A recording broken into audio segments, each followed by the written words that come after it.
मनुष्य तन मिला 84 लाख में से कुछ और बना दिए होते तो क्या मिलता ये जीवन।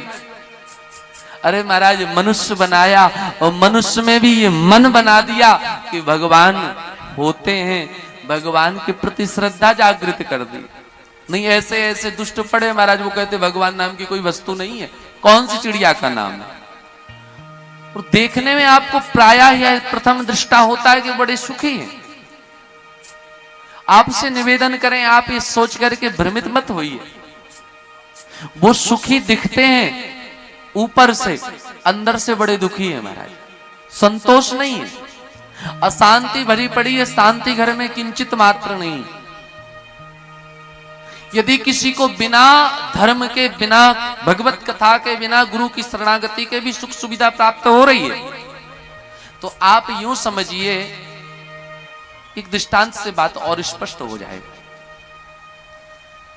एक नगर में दो व्यक्ति रहते हैं, एक धर्म कर्म करता है, एक धर्म कर्म बिल्कुल भी नहीं करता। जो धर्म कर्म करता है उसकी स्थिति यह है कि एक टाइम भोजन मिलता है, एक टाइम भूखा ही सोता है। और जो भगवान से विमुख है उसके यहाँ महाराज रोज नित्य नूतन कुछ ना कुछ बढ़िया व्यंजन बनते हैं, बढ़िया सी व्यवस्थाएं चल रही हैं। एक दिन दुखी होकर के एक संत के पास पहुंचा, भगवान हमने ऐसा कौन सा अपराध किया, क्या भगवान के भजन में इतना प्रताप नहीं कि 2 टाइम की रोटी दे सके। और सामने वाला मेरा पड़ोसी है, वो कभी भगवान को नहीं मानता, कभी भगवान की पूजा कथा नहीं सुनता और वो सुखी है सरकार।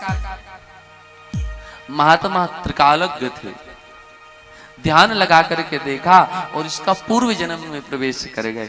पूर्व जन्म में बताए बच्चा तुम पूर्व जन्म के कसाई हो,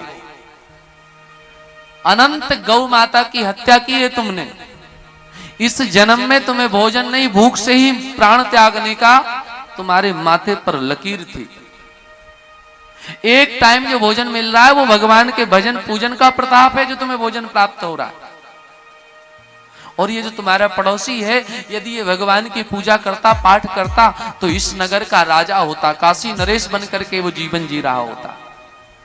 भगवत शरणागति होने ना होने के कारण एक छोटा सा एक जमींदार बन के रह गया।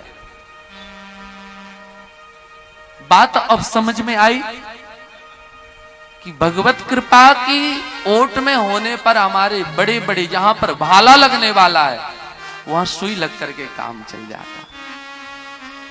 जहां बड़ी बड़ी विपत्ति आने वाली है, शरीर छूटने वाला तो पैर ही टूट गया, तो इस को लेकर दुखी नहीं होना कि भगवान की 9 दिन कथा सुने और बताओ पैरों टूट गया।